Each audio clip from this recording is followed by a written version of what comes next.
ಪರ ವಿರುದ್ಧ ಏನೇ ತೀರ್ಪು ಬಂದರೂ ಕೂಡ ಸಿಎಂ ಸಿದ್ದರಾಮಯ್ಯ ಸಜ್ಜಾಗಿದ್ದಾರೆ. ಎಲ್ಲವನ್ನ ಎದುರಿಸೋದಕ್ಕೆ ಸಿಎಂ ರೆಡಿಯಾಗಿ ಕೂತಿದ್ದಾರೆ. ಅದು ಅವರ ಪರವಾಗಿ ತೀರ್ಪು ಬಂದರೂ ಸರಿನೇ, ವಿರುದ್ಧವಾಗಿ ತೀರ್ಪು ಬಂದರೂ ಸರಿನೇ. ಪ್ರಾಸ್ ಅಂಡ್ ಕಾನ್ಸ್ ಈಗಾಗಲೇ ಅವರು ಬೇರೆ ಬೇರೆ ನಾಯಕರ ಜೊತೆ, ಅಡ್ವೊಕೇಟ್ಸ್ಗಳ ಜೊತೆ ಚರ್ಚೆ ಮಾಡಿದ್ದಾರೆ. ಇದನ್ನ ಮುಂದೆ ಯಾವ ಹಂತಕ್ಕೆ ತಗೊಂಡು ಹೋಗಬೇಕು ಅಂತ. ಪ್ರಾಸಿಕ್ಯೂಷನ್ ನೀಡಿದ್ದನ್ನ ಕೋರ್ಟ್ ಎತ್ತಿ ಹಿಡಿದ್ರೆ ಹೋರಾಟ ಮಾಡೋದಕ್ಕೆ ಸಿದ್ಧತೆಯನ್ನ ಮಾಡಿಕೊಂಡಿದ್ದಾರೆ.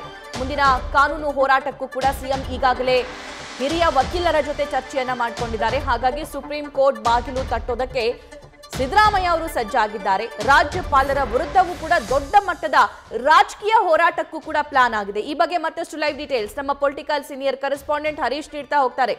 ಹರೀಶ್, ಪರವಾಗಿ ತೀರ್ಪು ಬಂದರೂ ಸರಿನೇ, ವಿರುದ್ಧವಾಗಿ ತೀರ್ಪು ಬಂದರೂ ಸರಿನೇ, ಎಲ್ಲದಕ್ಕೂ ಕೂಡ ಸಿಎಂ ಸಿದ್ದರಾಮಯ್ಯ ರೆಡಿ ಆಗಿದ್ದಾರಂತೆ. ಅವರ ಮುಂದಿನ ಹೋರಾಟಗಳು ಹೇಗಿರುತ್ತೆ?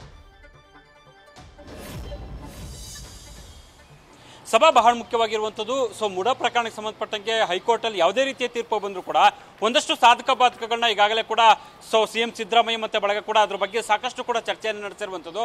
ಅದರಲ್ಲೂ ಕೂಡ ವಕೀಲರ ಜೊತೆ, ಅಂದ್ರೆ ಸುಪ್ರೀಂ ಕೋರ್ಟ್ ವಕೀಲರ ಜೊತೆ ಯಾವ ರೀತಿ ತೀರ್ಪು ಅಂದ್ರೆ ಏನು ಹೆಜ್ಜೆಯನ್ನು ಇಡಬೇಕಾಗುತ್ತೆ, ಯಾವ ರೀತಿ ತೀರ್ಮಾನವನ್ನು ಕೈಗೊಳ್ಳಬೇಕಾಗುತ್ತೆ, ಮತ್ತೆ ಯಾವ ರೀತಿ ಮುಂದಿನ ಪ್ರಕ್ರಿಯೆಗಳನ್ನ ನಾವು ಆರಂಭ ಮಾಡಬೇಕಾಗುತ್ತೆ, ಹೋರಾಟ ನಡೆಸಬೇಕಾಗುತ್ತೆ, ಹೀಗೆ ಹಲವು ರೀತಿಯಲ್ಲಿ ಕೂಡ ಸಿಎಂ ಸಿದ್ದರಾಮಯ್ಯ ಇದ್ರ ಬಗ್ಗೆ ಸ್ವತಃ ಹೈಕಮಾಂಡ್ ಜೊತೆ ಕೂಡ ಚರ್ಚೆ ನಡೆಸಿದ್ದಾರೆ ಅನ್ನುವಂಥ ಮಾಹಿತಿ ಲಭ್ಯ ಆಗ್ತಿದೆ.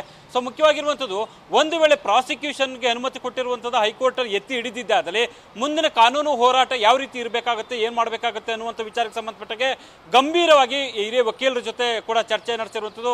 ಕಪಿಲ್ ಸಿಬಲ್ ಆಗಿರ್ಬೋದು, ಅಭಿಷೇಕ್ ಮನು ಸಿಂಘವಿ ಆಗಿರ್ಬೋದು, ಪೊನ್ನಣ್ಣ ಆಗಿರ್ಬೋದು, ಅಡ್ವೊಕೇಟ್ ಜನರಲ್ ಶಶಿಕಿರಣ್ ಶೆಟ್ಟಿ, ಇವರೆಲ್ಲರ ಜೊತೆ ಸುದೀರ್ಘವಾಗಿ ಸಿಎಂ ಸಿದ್ದರಾಮಯ್ಯ ಅವರು ಚರ್ಚೆ ನಡೆಸಿದ್ದಾರೆ. ಸೊ ಹಾಗಾಗಿ ಒಂದು ವೇಳೆ ಅದನ್ನ ಪ್ರಾಸಿಕ್ಯೂಷನ್ಗೆ ಅನುಮತಿ ಕೊಟ್ಟಿರುವಂಥ ಎತ್ತಿ ಹಿಡಿದಿದ್ದೆ ಆದಲ್ಲಿ ಮುಂದಿನ ಕಾನೂನು ಹೋರಾಟಕ್ಕೆ ಸಂಬಂಧಪಟ್ಟಂಗೆ ದ್ವಿಸದಸ್ಯ ಪೀಠದ ಮುಂದೆ ಹೋಗುವಂತ ಲೆಕ್ಕಾಚಾರದಲ್ಲಿ ಇರುವಂಥದ್ದು. ಸೊ ಅದಾದ ನಂತರ ನೇರವಾಗಿ ಸುಪ್ರೀಂ ಕೋರ್ಟ್ ಬಾಗಿಲು ತಟ್ಟುವಂತ ನಿಟ್ಟಿನಲ್ಲಿ ಕೂಡ ಈಗಾಗಲೇ ಸಿದ್ಧತೆಯನ್ನು ನಡೆಸಿರುವಂಥದ್ದು.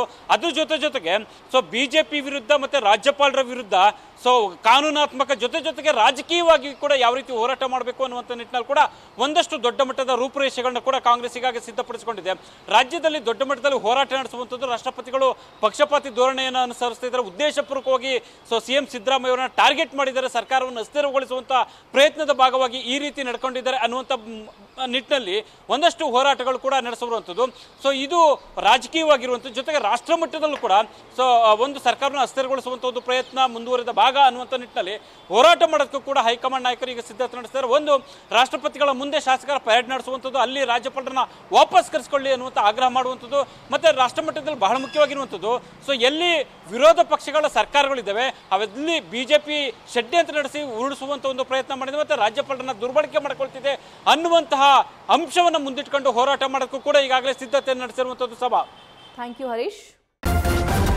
ನ್ಯೂಸ್ ಫಸ್ಟ್ ನಿರ್ಭೀತಿಯಿಂದ ನಿಮ್ಮ ಪರವಾಗಿ.